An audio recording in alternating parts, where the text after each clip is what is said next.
to see some long-lost faith. But I know at my journey's end, they are saving me a place. At a table bright with candlelight and linens etched with lace, the ones so dear from my time down here are saving me a place.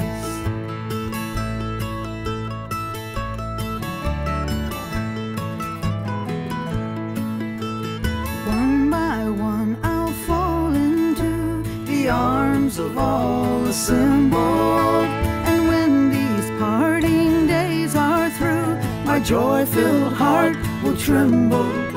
The voices I so well know will greet me at the gates.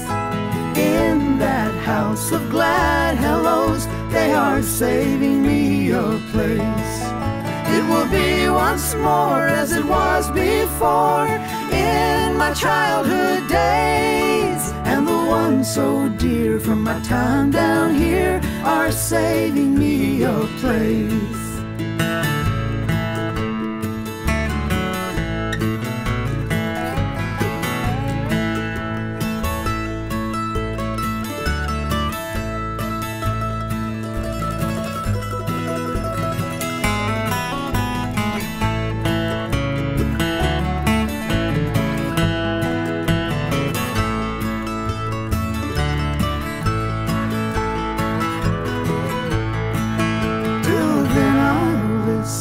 For their whispers in the rustling wind, and hold them in my memory until we meet again. And when I'm laid beneath the sand and gone without a trace, oh, I'll be in that happy land where they're saving me a place.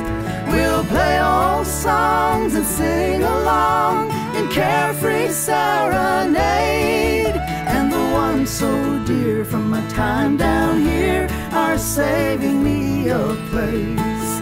At a table bright with candlelight and linens etched with lace, the ones so dear from my time down here are saving me a place.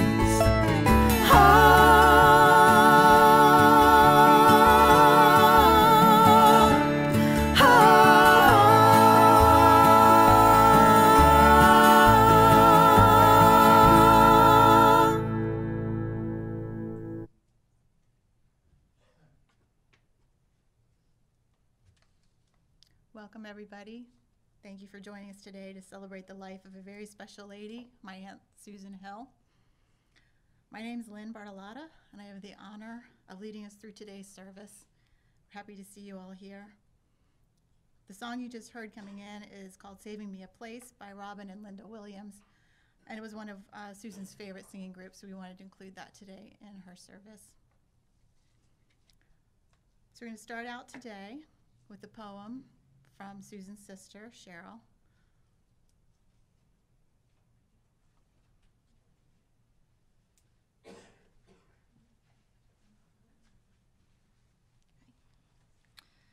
This is a poem that Susan found right before our mother passed away in the year 2000, and she had never seen it before then. And I was looking for it all over the place and couldn't find it. And then finally, yesterday, I just walked over to the bookcase and there it was. So I think she was probably leading me there because she knew I was like really agitated about it. Like, I can't remember it. I don't, I'm not a poetry person, but here goes. Because I could not stop for death, he kindly stopped for me. The carriage held but just ourselves and immortality. We slowly drove, he knew no haste, and I had put away my labor and my leisure too for his civility. We passed the school where children played at wrestling in a ring. We passed the fields of gazing grain. We passed the setting sun. We paused before a house that seemed a swelling of the ground. The roof was scarcely visible, the cornice but a mound.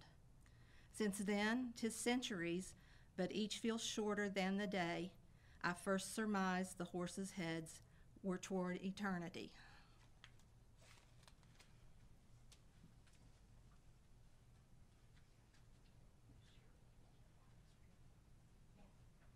You did good, Mom. So now we would like to invite Gail Price, who taught English at Cave Spring High School with Susan. And I have never met Gail until today, but I have heard her name all through my life. So it was very wonderful to meet you today. And I think this is going to be good just from meeting Gail just a few minutes ago. So this should be really good. And again, she was a good friend of Susan's, and Mom calls her Susan's sister of choice.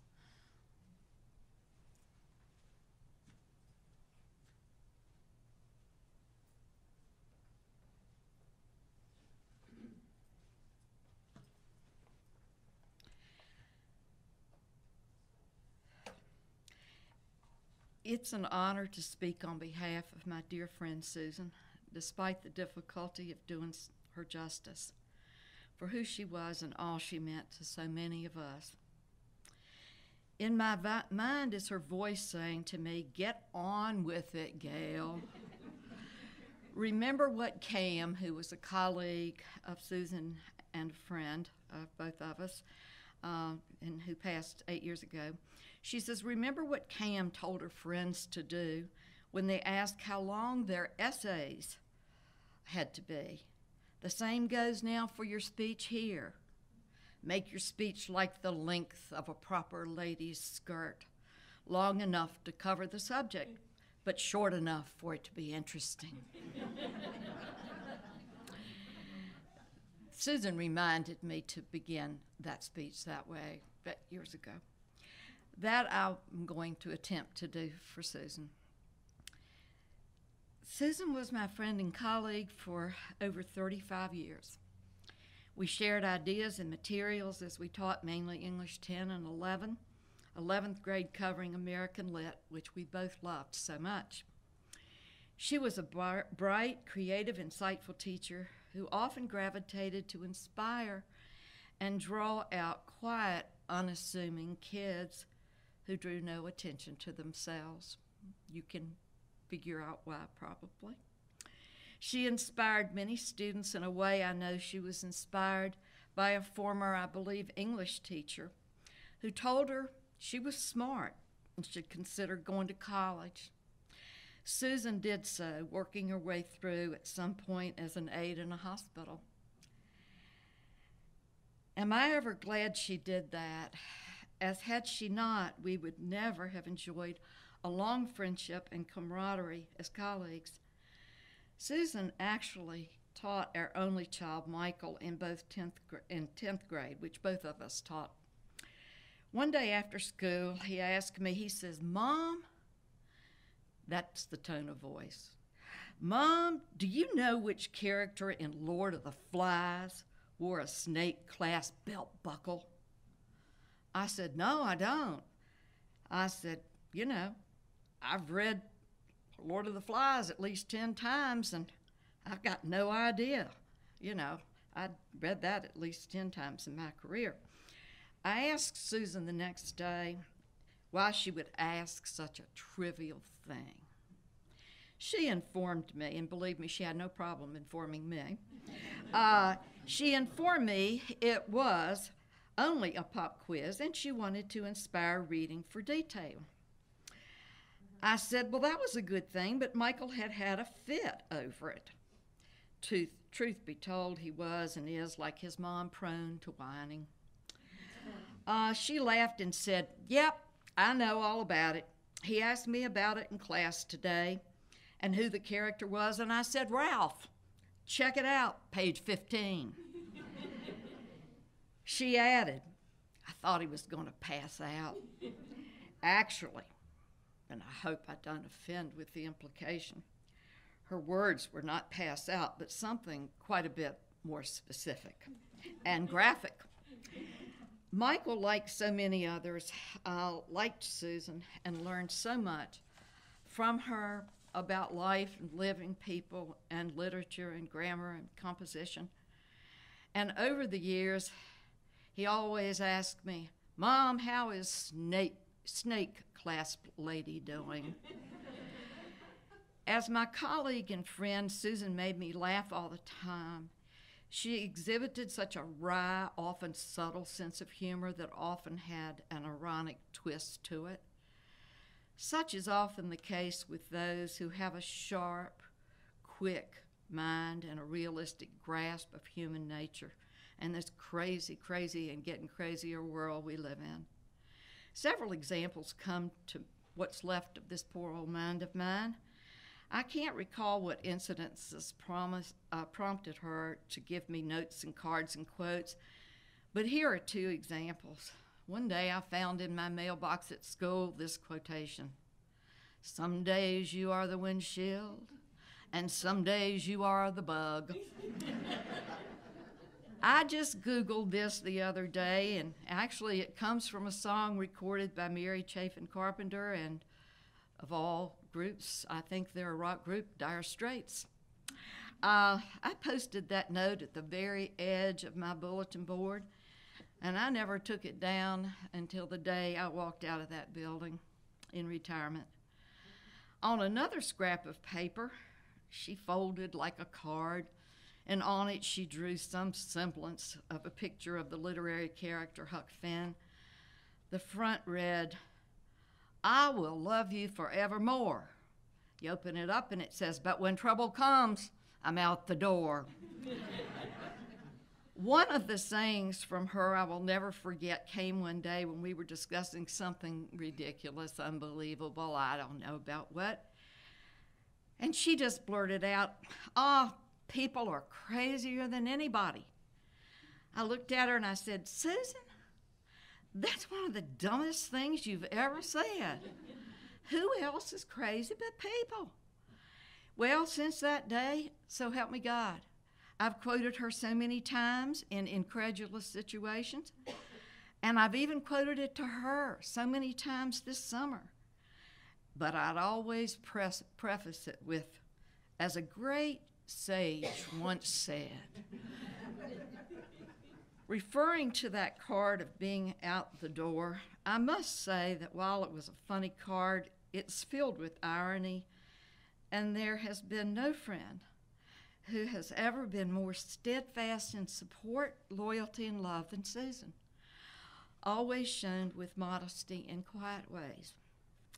During my weary months of cancer over 20 years ago, she'd call me with trivial news of school.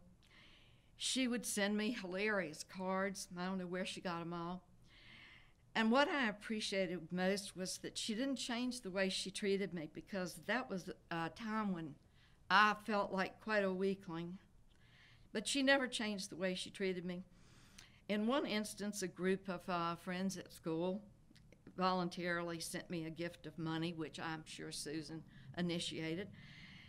And in the card, they signed it, and listen to what Susan did. Maybe I shouldn't tell you that, because it reveals a lot about her and me. But various people had signed the card and contributed. But Susan, in parentheses, by each name, wrote the amount each had given. And she put in parentheses, "Signed the card only," by one. When I got that, I laughed so hard. I thought that was so typical. And later, when I called her and we talked about it, I said, "I want to thank you for doing that." And I said, "Especially for the parenthetical remarks." And I can just picture her and hear her now. She smugly smiled and she said, "I knew you'd want to know." We knew each other so well and shared what was for us knowing the truth about every situation and everybody we knew, and accepting things as they were and are. She stood by me in good, bad, and stressful times, and I only hope that I gave as good as I got. I could regale you guys with stories of funny gifts and lovely gifts that she gave me over many years from her travels. and from her research every Christmas for a unique assortment of school supplies for me. Now, teachers, particularly English teachers, are a weird group of people. Some of us even have a fetish after over 20 years of retirement for school supplies. Susan would look all around, and I still have the oddest assortment, but always useful assortment of these school supplies. I bet not one of you people sitting here today has a ballpoint pen that has a glass spinning eye that both goes back and forth and back and forth. Susan was just the most fun and generous person. Now, I have just two more parts of this eulogy or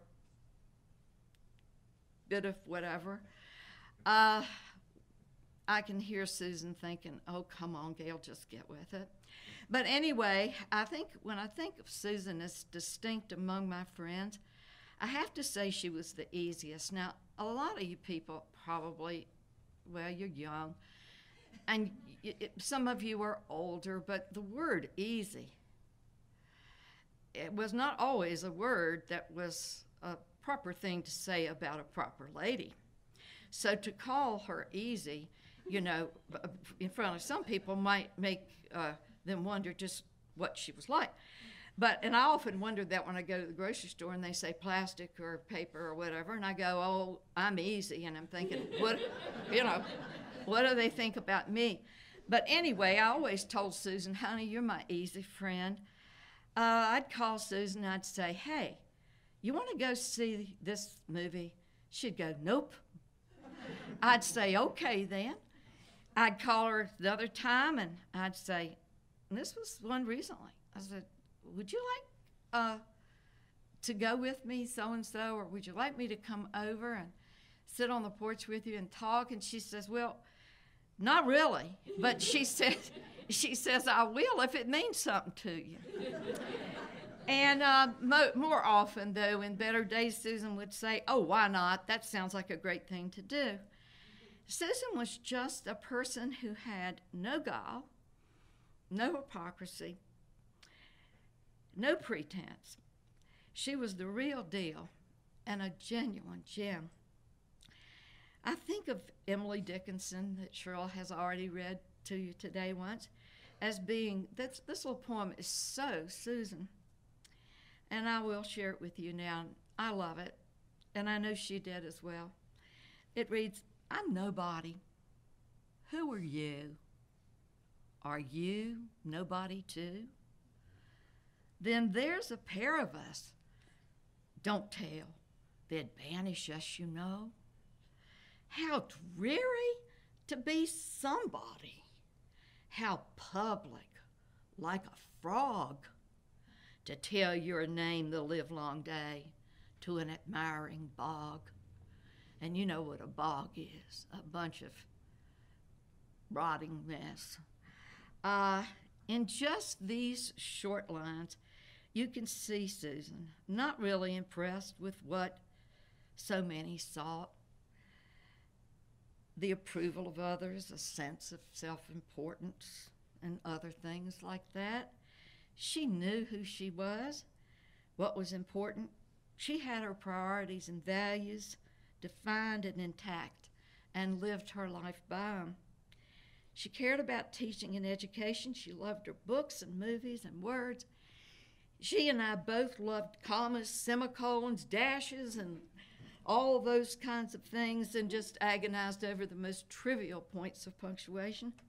She loved her crossword puzzles, and don't forget her desserts. She loved her sweets. She loved her home and every part of it. She loved renovating it and keeping it maintained. She and my own husband struck up quite a good friendship because both of them were equally obsessive about nuts and bolts and details and perfect construction. And he pleased her because he did everything exactly as she liked. In fact, the truth be known, Susan got along with David a lot better than I did most of the time. When I went to pick her up, if I saw a leaf or a rock on her sidewalk, I'd pick it up and take it to her, and I'd razz her about it. And I'd say, what do you paint these daggone sidewalks for if you're going to let a rock or a leaf stay on them? Anyway, above all else, Susan was about her family. While I grieve the loss of her, my great grief is really tenfold, knowing the overwhelming void felt by the people she held in this life most dear. Her sisters, Cheryl and Kathy, and their families, but most of all, Frank, the person she adored and loved beyond description, and her beloved son, Frankie, of whom she was so proud and whom she really adored. I'm at the end of the portion of this tribute. In my mind, I hear Susan say, thank God, can I really believe she means it this time? I share one more short poem by Dickinson that means so much to me for its wisdom, and I hope it will be helpful to you. It's a beautiful poem, and I got to be honest with you, Dickinson is not the easiest poet to understand, though she was short and crisp and so wise and clever in what she wrote. I had to look up words here to make sure I got it right, but I worked on it. But I've been familiar with it for years because I put it on a test to see if my kids could interpret poetry the way I tried to teach them. The poem reads, they say that time assuages. Time never did assuage. An actual suffering strengthens as sinews do with age. Time is a test of trouble, but not a remedy. If such it proves too, there was no malady. In 8 short lines, the poet teaches me the essence of loss and grief that is really monumental in the scheme of our lives. Time does not heal or lessen the loss. I hear Susan say to me, as she said so many times, particularly of late when we talked about so many situations, she said, oh, Gail, it is what it is. What can you do? And I know some of the rest of you heard that as well. But what can we do?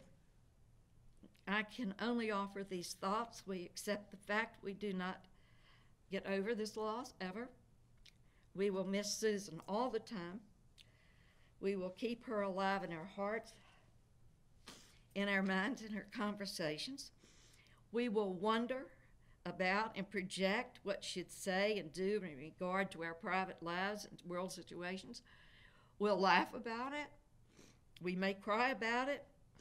And most of all, we will have to work hard to adjust and continue to work and work and work at adjusting without her.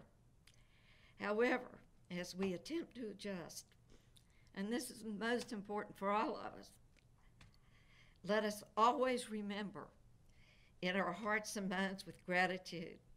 Let's fill it with gratitude for this unique, delightful, she loved that word, and she was that.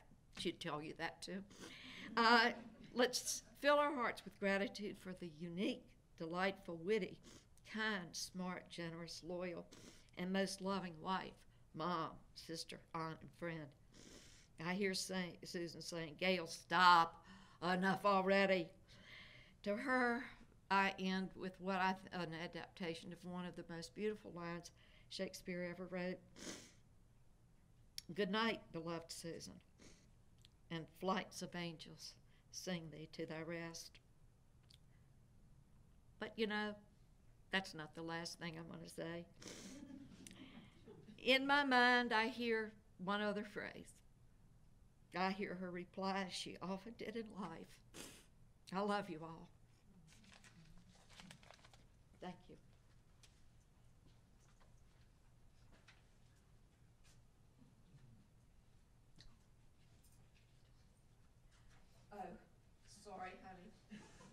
I used to steal the kids. I would go to their desk and steal their pens and pencils. They'd go to Miss Price, and I'd think, why are you bothering me? It was because they're taking my pen. I'm sorry. I took your program. Sorry. It's fine.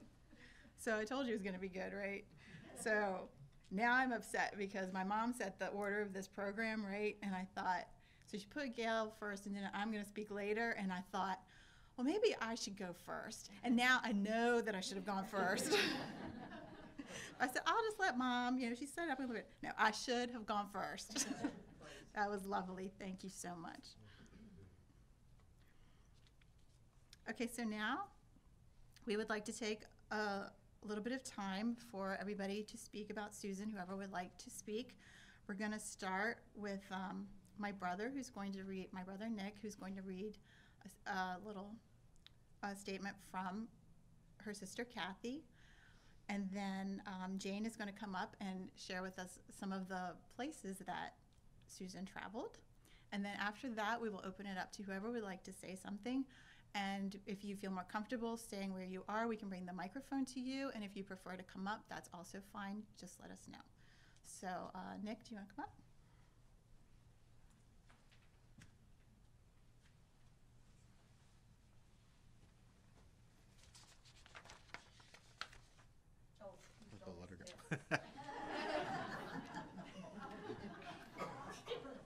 Susan would not be surprised at all. She screws up everything. Well, great. I get to follow first, so the quality of this is going to shoot way down. All right. Memories of Susan from little sister Kathy. So y'all got to pretend I'm Kathy. Okay.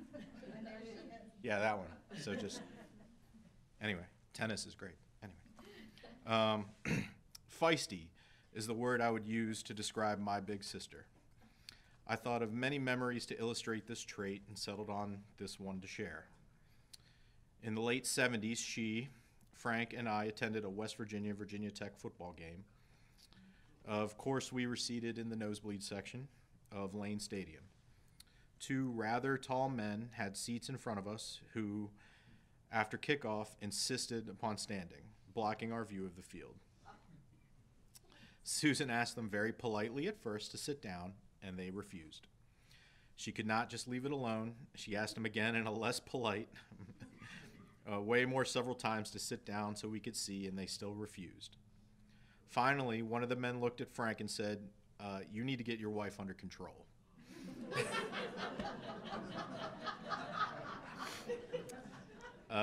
Frank just shrugged his shoulders and said something to the effect of, easier said than done.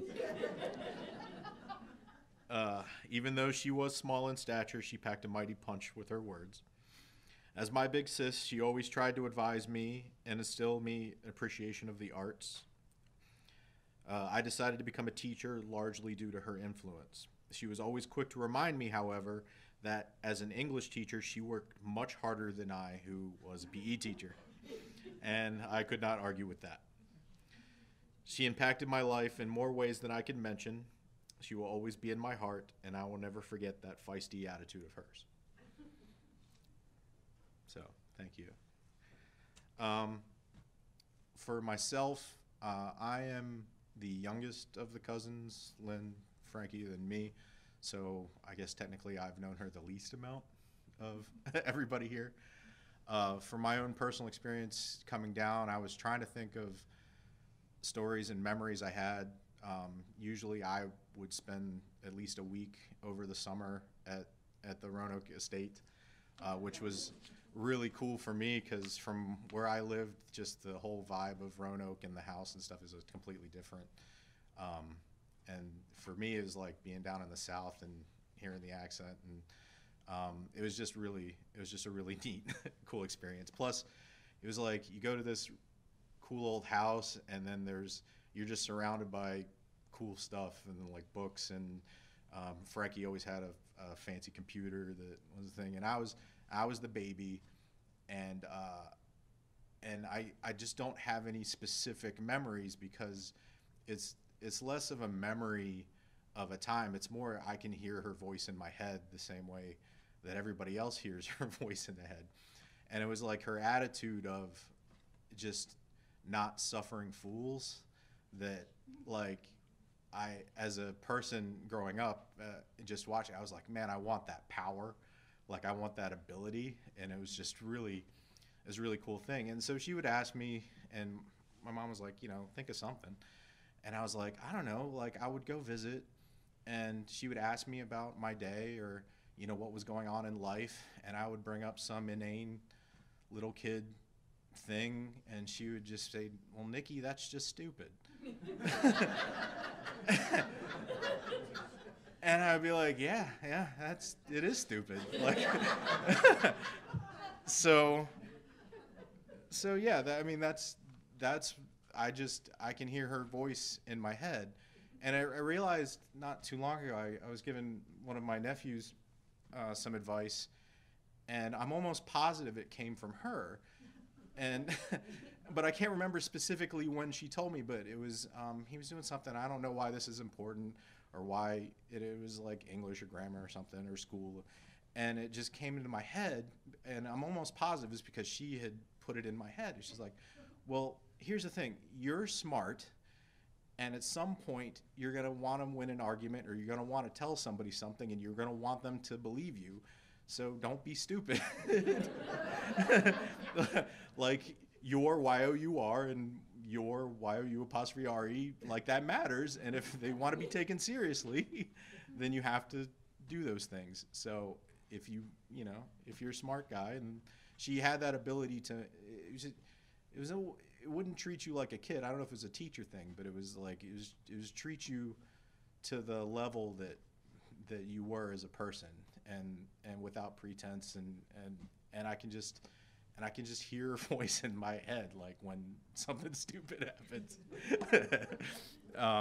So yeah, so that's all I have from the youngest, least experienced person from the group. But yeah, it was do you have anything? Was that one of my kids you were advising? Yes, it was your oldest. It was your oldest. It does not surprise me. Jane, would you like to come up?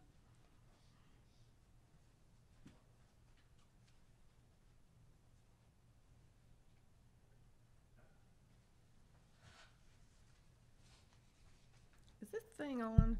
I couldn't tell. Can you all hear in the back? Oh, good. All right.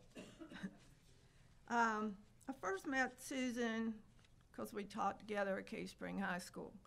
She in English and I was in science. But we hit it off because we both were born in West Virginia, somewhere near the same area. And Frank and my husband grew up in the same area in Charleston, and went to the same high school, although it was not at the same time. And so we became friends, and in 1999, our group at Cave Spring High School took a trip to London and Paris and Rome. And Susan and I roomed together. Little tiny hotels where you had to carry your luggage up and all. We laughed more than anything during that trip, but it was the beginning of our travels. So if you've seen the pictures yet, if you haven't, you really need to take a look at them. So in 2001, we took our husbands with us this time, and we went to Italy, and we saw almost all of Italy from one end to the other. In 2003, we went to the British Isles, and we nearly froze, but you know, it was still fun, and we saw a lot of stuff. And in 2004, we went down the Rhine River on a small boat, and we saw a lot of Switzerland, and we saw Germany, and we saw France. And then 2005, back to Italy, but we also saw Austria and the Czech Republic. 2007, we saw Portugal, Spain, and Morocco. So don't think she was just sitting around after she retired, because we were moving and going these places. 2008, we went to Peru. 2009, we went to Greece and the Greek islands. 2010, we went to Egypt and took a cruise down the Nile. And I still can't believe you got her on that camel. She did not like big animals, barely like little animals. But that was a fun trip, and there's a really good picture of her on a camel if you haven't seen it yet. In 2014, we went to southern Italy and the Puglia region. And that was our last trip that we took for quite some time. Maybe, I can't even remember any after that time, but I know that was the time that the airport here in Roanoke screwed things up, and we had to drive to DC, and the 4 of us slept overnight in the Dulles airport. And we were 1 day late getting to our trip, but we still went to our trip. But we had so much fun, and we saw so many things. And Susan and I sat on so many sidewalks when we got tired. But we have all those memories. And so I say to Susan, bon voyage on this trip. We will all be taking it at some time in our life.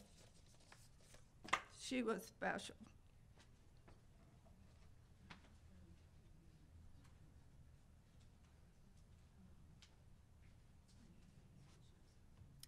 Is there anybody else that would like to say something?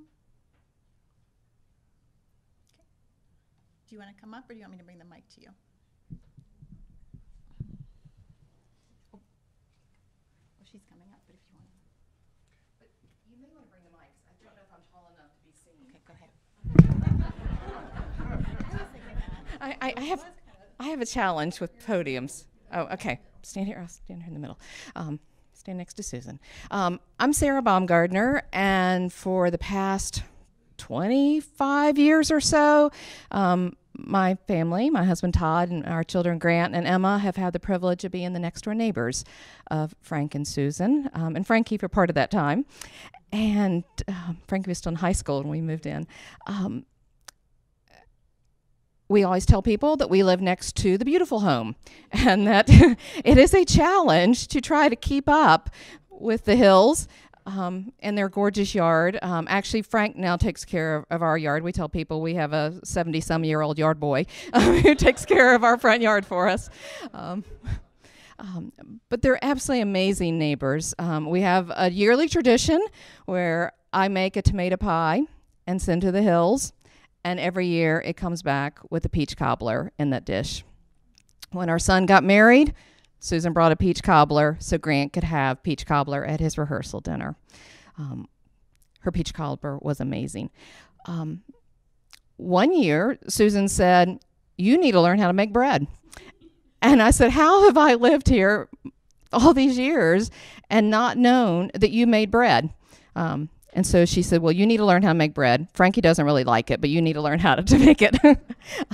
But it was amazing bread. And when I called my daughter this week to tell her that Susan was gone, she said, "Can you send me the bread recipe?" And then just one more funny little story. One night, Todd and I were there, and the door knocks, and we open it up, and it is Frank and Susan standing in front of our door with an Oriental rug. And they said, a big Oriental rug. And they said, "You need a rug in your living room. It doesn't look good the way it is. We are bringing you a rug." They collect rugs on their travel. And everybody who comes to our house is like, "That's an amazing rug. I love your rug. It's beautiful." So fantastic taste. We have fantastic taste in neighbors.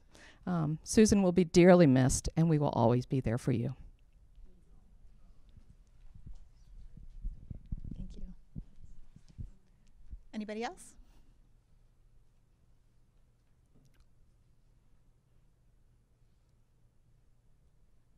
Okay. All right. So we would now like to take a few moments of reflection, and we're going to play a song called No Hard Feelings by the Avett Brothers, which is another group that Susan really liked. And we're gonna replay the slideshow during that. So I know that most of you have probably seen it, but we're gonna play it again. I want to point out that first picture of Susan in the red polka dot bathing suit bikini, which is awesome. And she and I were talking about that just maybe a couple years ago. We were talking about it because there's also a picture of me with her in it when I was little, and we had matching bathing suits. I could not find the picture. It's devastating to me, but it's somewhere. I'm going to find it. But anyway, she's like, I look so good in that bathing suit. I'm like, yeah, you totally did. She's like, I never looked better than when I looked in that bathing suit. I'm like, well, I think you probably did, but she looked really good in that bathing suit. And then when Frank saw it recently, and he may have said it to you all, he said, now that's the woman I married. And my mom pointed out, and all of the other pictures are of the woman you loved and that we love. So we are going to start the music and the slideshow, and I heard that the slideshow might take a minute to kick in, so. Oh, is it? Good. The music?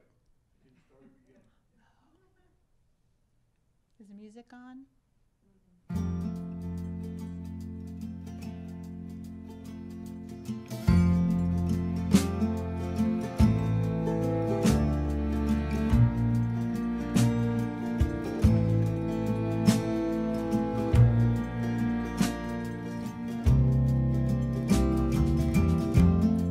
When my body won't hold me anymore, and it finally lets me free, will I be ready? When my feet won't walk another mile, and my lips give their last kiss goodbye, will my hands be steady? When I lay down my fears, my hopes and my doubts, the rings on my fingers and the keys to my house, with no hard feelings.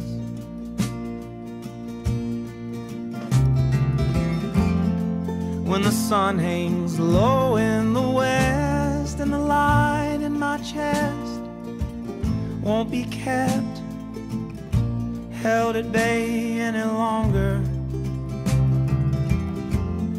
When the jealousy fades away, and it's ash and dust for cash and lust, and it's just hallelujah and love in thought, love in the words, love in the songs they sing in the church, and no hard feelings. Lord knows they haven't done much good for anyone, kept me afraid and cold, with so much to have and hold.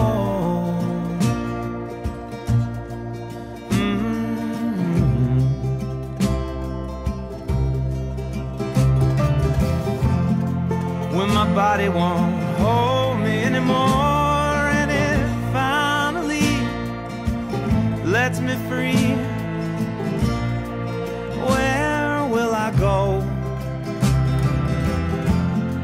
Will the trade winds take me south through Georgia grain, or tropical rain, or snow from the heavens?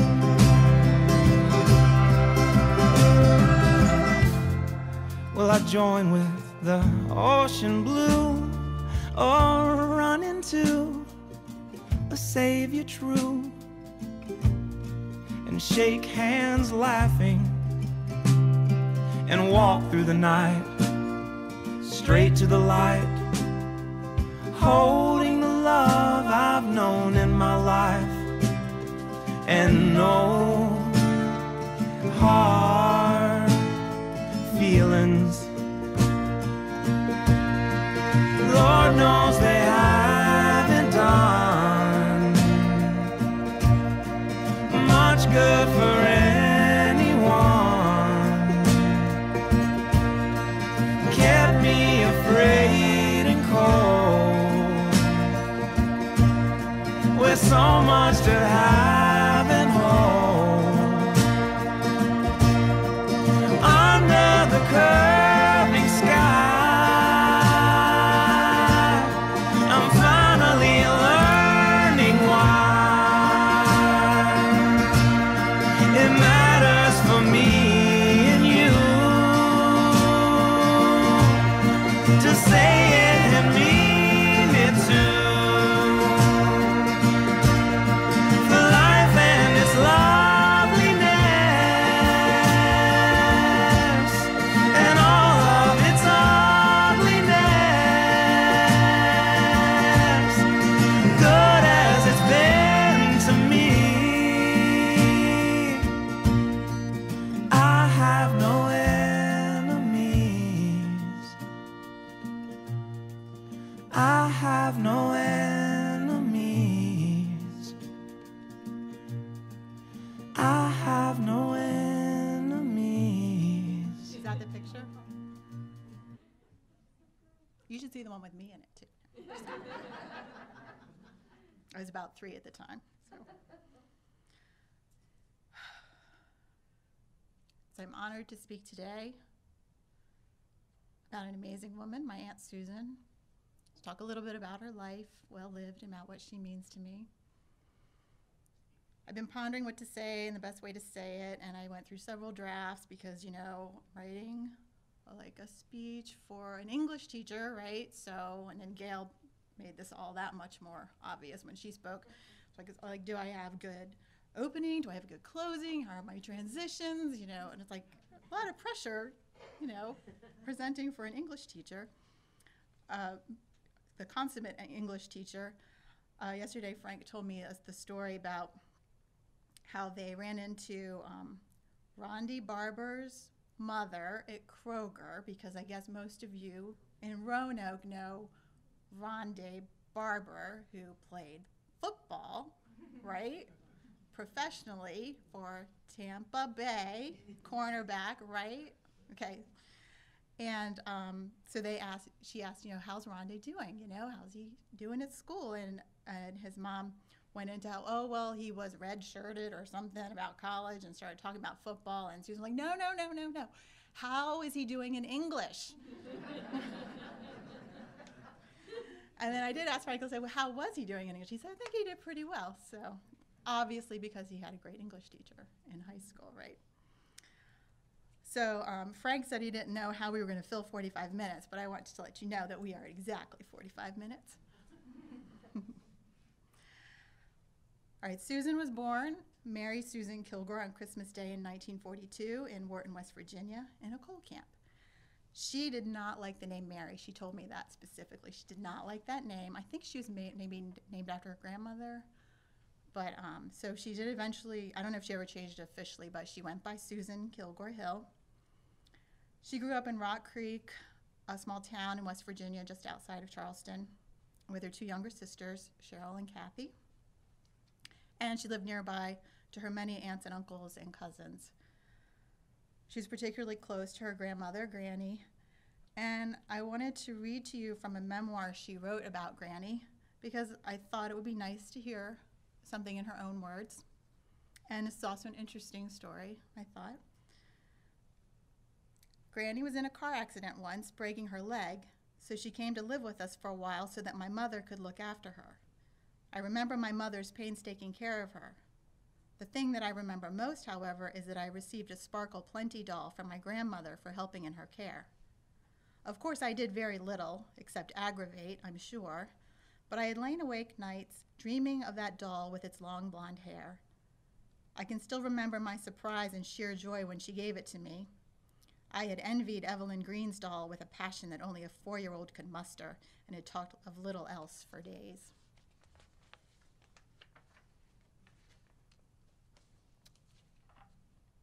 just yesterday I asked Frank how he and Susan had met. I had actually heard the parts of the story, but I'd forgotten. It turns out that Frank had worked with her cousin Phyllis and roommate. Phyllis is here today. And so he called Phyllis one time to see if she wanted to hang out. And turns out that Phyllis wasn't at home, so Susan answered the phone.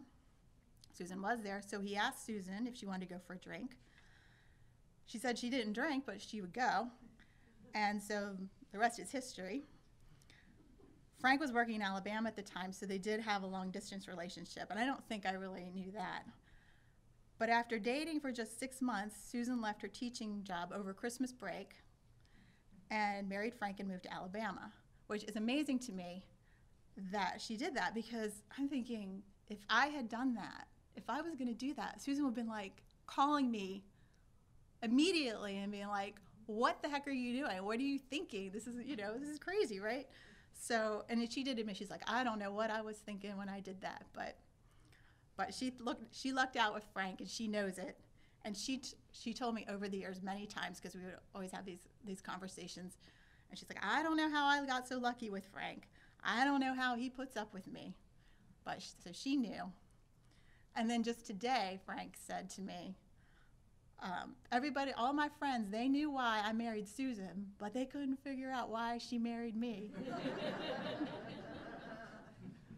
Well, I know why, Frank. They lived in Alabama for a while, where Frankie was born, and it has to be said, Frankie was 8.5 pounds. Frankie weighed 8.5 pounds. Do we know how tall Susan is and how small Susan is? 8.5 pounds. Enough said. Then they moved to Chicago, Illinois, before settling in Roanoke, where they've been ever since, creating the stunning home and gardens that we've already talked about.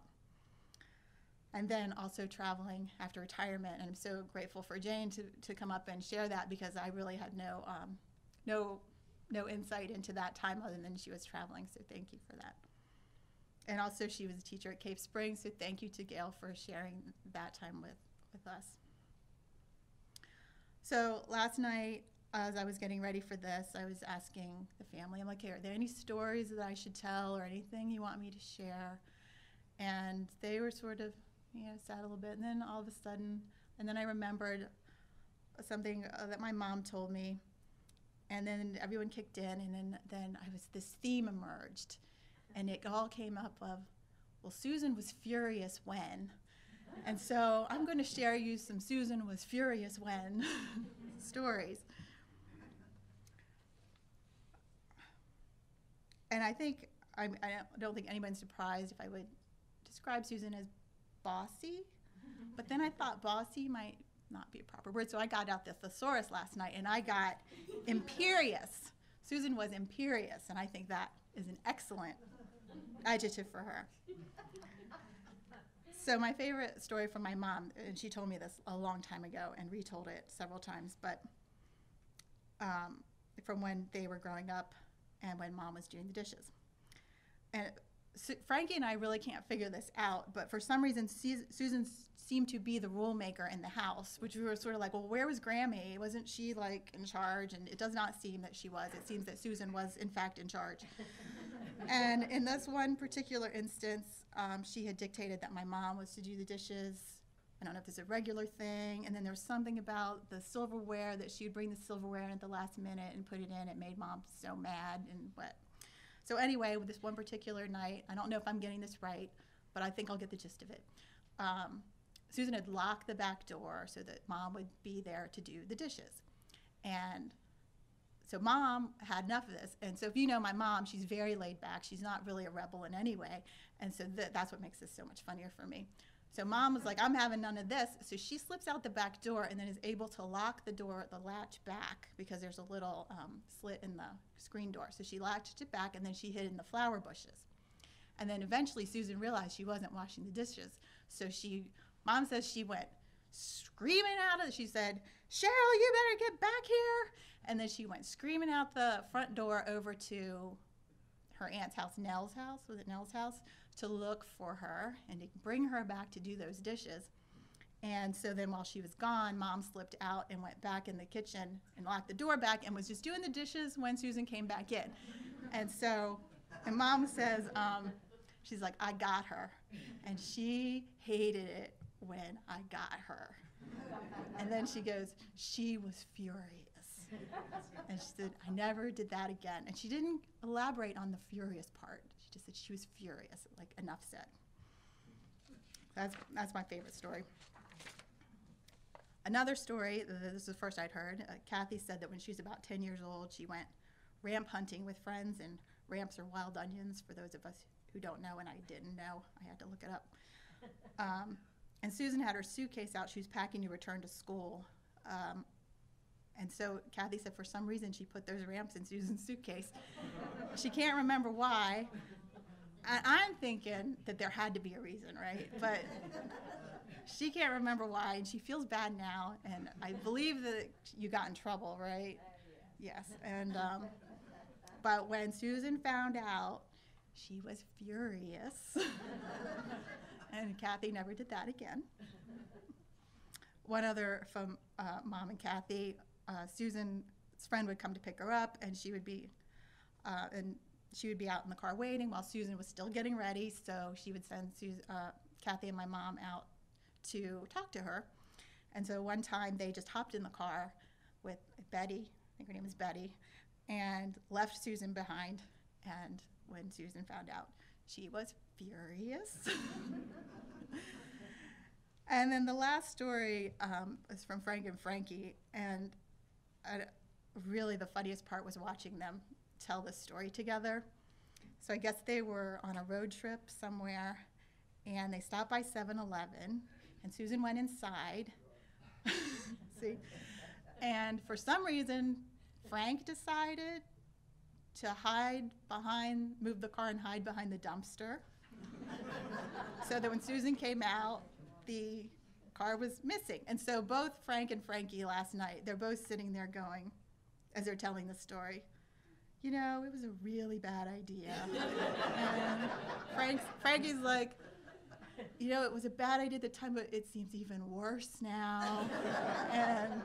And Frank's still shaking his head, and he's like, I quote, it was the stupidest trick I ever played, and the rest of the 7-hour trip was not great. And she was furious. So let's just say that Susan was not one to forgive and forget. And I think it's just so funny how everybody ended their story with she was furious. And there was no other explanation, like, you know, this or that. And I can only imagine, I've seen Susan mad. I have seen her mad.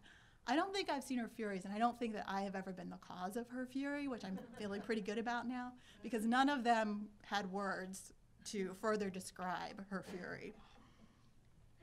All right, so that's my, see, I had a theme there, right, Gail? I think.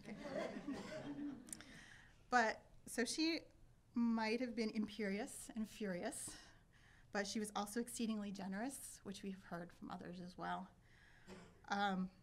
Another of my favorite stories, when Susan first started working and first had money, the first Christmas she came back, she bought my mom and Kathy a record player and 5 Beatles albums.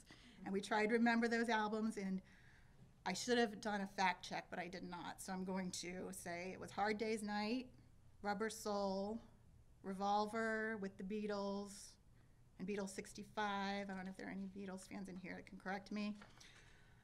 But I always feel so touched that she would have spent her first earnings on her sisters, who were still at home. When I was growing up, she bought me presents all the time.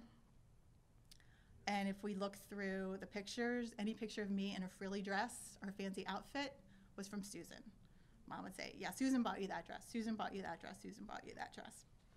There's one of me in she bought me the little blue travel coat, right? And a little blue hat when I was with the suitcase. Yep, she bought me that. She bought me a pair of candies. Does anybody know what candies are? Yeah? So the high heel wooden shoes, like when I was 10. So I would like clomp around in the house. Love those shoes. And, you know, she bought me stuff all through high school, always stuff out of my comfort zone. She bought me this beautiful pink watch with like glittery stones on it that I wore all the time, but never would have bought for myself, totally out of my comfort zone. Frank told me yesterday that she tutored 3 of 4 siblings who rented upstairs of the house next door. They were from Vietnam and English was their second language, so they were struggling in school. And he was very proud to say that 3 of them have since graduated from college. When my daughter was struggling in middle school, she was a pretty good student, but she hit a particularly difficult teacher. She was having trouble figuring out what the teacher wanted, understanding the questions and what the teacher was looking for in her writing. But Susan swept in the first in the advent of remote learning, and would look at the assignments and give my daughter some advice on what she was looking for, and then she would edit the papers and just really just went out of her way to help her, and she got an A. So happy to say. And like Nick, when he visited for a week or two every summer, I did as well. Since there's such an age difference between me and Nick, we weren't there often together, but so when I was young, she took me to swim lessons. I think she was determined that I should know how to swim. And I remember she took me to swim lessons when they were in Chicago, and I was freezing cold in the water. I mean, my teeth were chattering, and I didn't want to put my face in the water.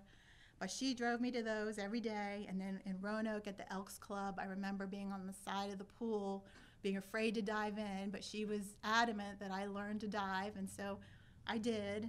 I can say I know how to dive. I don't do it very often, but I can do it thanks to her. And then one year she drove me, she was always trying to get me cultured too. And so she decided I should go to a fine arts camp at Roanoke College. So again, she got up every day for a week and drove me. I remember falling asleep in the back seat and Billy Joel Piano Man was on and being really nervous because I didn't draw, I didn't sing, I didn't perform on stage, so it seemed kind of strange to me that I would be going to this camp, but I did it all. I had a great time, and it was thanks to her for pushing me out of my comfort zone. My relationship with Susan was very close. She was not a distant aunt. I think maybe because I was able to spend those summer weeks at a time with her. There were no fancy trips or anything, just me and Frankie playing under the big tree in the yard, going to the pool, going to McDonald's and getting the Happy Meals. And I distinctly remember that Frankie needed a special hamburger that only had ketchup on it. Yes. And it took longer, and she would complain that it takes longer to get the special hamburger because, we're fast food, McDonald's, right? No, had to wait for the Frankie's special hamburger. Sitting on the swing on the side porch, watching Wimbledon. I think that's where my love of tennis started. Always had Wimbledon on. Trying to stay cool because the house did not have central air. We always spent Christmases and Thanksgivings together, everyone on hand, helping Grammy cook, getting all of our Christmas shopping done the day after Thanksgiving. We'd all the girls would go shopping. We'd come back and go in Grammy's room and wrap all the presents. I was a first-hand witness to the extremely close relationship she had with her mother and sisters, a closeness that is impossible to describe. From a young age, I was included in their little circle, a little fly on the wall of their relationship. She was the keeper of our extended family stories, hosting reunions to keep everyone together, the main conduit to our relatives in West Virginia. I did not see Susan regularly once I married and had kids, but we always kept in touch through my mom because she talked to my mom all the time. And one year, my mom was talking about their annual trip to Curry Beach. And she said, well, we found this great house, it's got 4 bedrooms and whatever. And, so Susan and Frank and then my parents would go to Curry Beach. And I'm thinking, well, that's only 2 bedrooms. There's 2 other bedrooms. What do you do with those other 2 bedrooms? And she's like, oh, we just have extra bedrooms because that's a nice house. And I'm thinking, well, I could stay in that bedroom, right? So I literally invited myself to their Curry Beach trip. And then Kathy heard about it, and she's like, well, there's another bedroom. So I can go on that Curry Beach trip too. So we invited ourselves to that trip, and we invited ourselves to everyone after. But I'm so happy that that happened because for the last, I don't know if it was 4 or 5 years that I've been able to spend that time with her and with Frank and Kathy and my parents, and then this last time Frankie came. And it was just so wonderful to reconnect with her and to be able to sit around and do nothing but talk and be together. The last time we were at Curry Beach together was September 2020, and it was extra special because it was in the midst of the pandemic before the vaccine, so it was really great that we were still able to get together. And at that time, you could tell her health was starting to decline. Her eyes were hurting a little more. She had to rest a little more often. But I remember how I was awed, and I will use her words, at the painstaking care of her from Frank and Frankie and my mom and Kathy. Just little things like my mom would be checking her plate and making sure that she ate. And then Kathy would come around and ask what dessert she wanted because she had to have her dessert. And then she'd be laying on the couch and she would ask for a sweater. I needed my sweater, and we'd come running. And then my favorite part was when every time she walked in a room, and Frank would take her walking to make sure she kept moving. And then my favorite part was every time she walked in the room for last year, because this was the first time Frankie was with it, she's like, "Where's Frankie? Where's Frankie?" Every single time. And she would say, "Where's Frankie?" And all of a sudden he would come from wherever he was. I don't know how he heard. She'd pop up right next to him, like, "I'm right here, Mom. I'm right here." All of this love centered on this one tiny but mighty woman. So this next part is probably where I'm going to get emotional, so I'm just going to read. I know I'm not supposed to read, right, Gail, for speech, right? But I'm going to read now. To say that I love Susan would be an understatement. I adored her. I adored everything about her. I love that she didn't take crap from anybody. She always let her feelings and opinions be known, and that she loved us all so completely. She didn't suffer fools gladly, and her motto was, "People are crazier than anything," which I have been validated that is accurate from other speakers today. My favorite discussions with her were when we would talk about this person or that person, and we would end it with an indignant and self-righteous, "If they would just listen to us, they would be so much better off." She was always ready to give me advice, whether I asked for it or not. She taught me to speak up and stand up for myself and to get out of my comfort zone.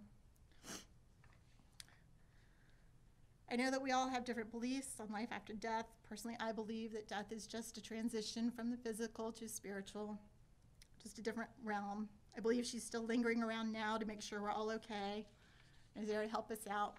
And I found great comfort in that. And one last true story. I was playing tennis this past Wednesday, mixed tennis. And of course she was on my mind a lot this week. And playing with my husband, and we're losing, and the other guy serving has a great serve. I can't get my racket on it. He's serving, kick serve. I move up, then he serves a hard one down the middle, and I'm in the wrong place, and I just don't know what to do about it. And I just thought in this 1 second, all right, Susan, if you're ever gonna give me a little help, now would be nice. And so then I get ready to return this serve, and the guy hits it in the net, and then he hits it out. And we won that game, and we won that set, and then we won the match. And then and so I'm thinking, oh, thanks, Susan, that was really great of you, And I guess this could be really good for me, to be able to call on Susan whenever I need her.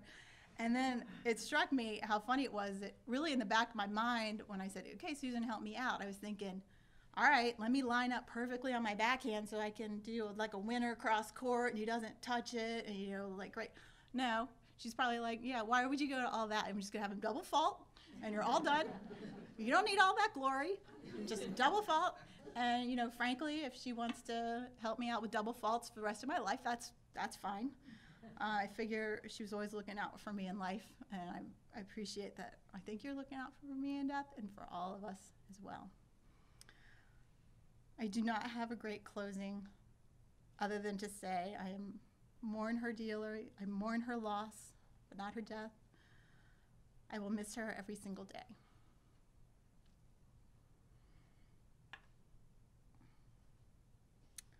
So that concludes our service for today. I know that I speak for Frank and Frankie and Cheryl and Kathy when I thank you all so much from the bottom of our hearts for being here to celebrate Susan and to share your memories. Special thanks to those who came by the house to say goodbye in her final days. There were too many to name. And to those who traveled here today from long distances. And as we wrap up and depart, we're going to play one more song from the Averitt Brothers called Through My Prayers. Thank you all.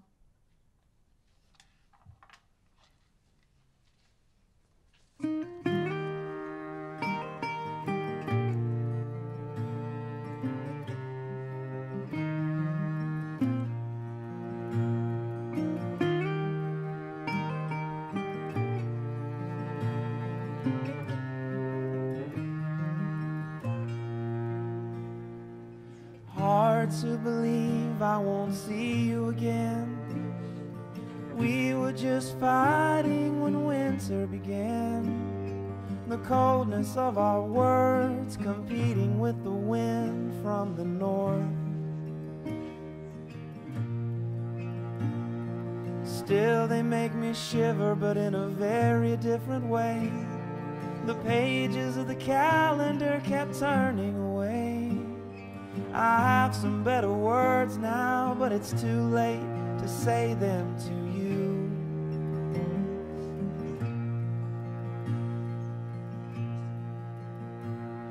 My dream of all dreams and my hope of all hopes is only to tell you and make sure you know how much I love you and how much I always did.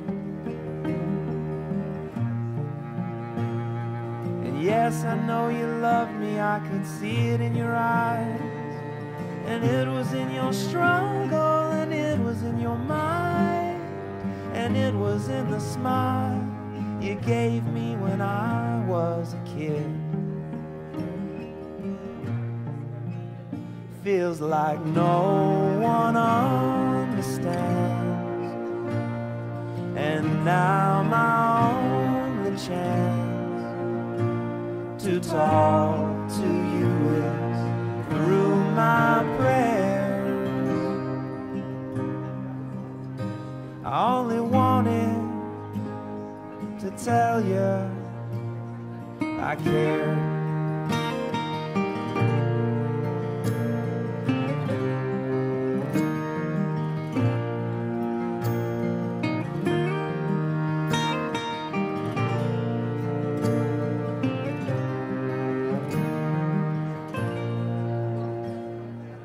Every night after and every day since, I found myself crying when the memory hits. Sometimes it knocks me down, sometimes I can just put it away.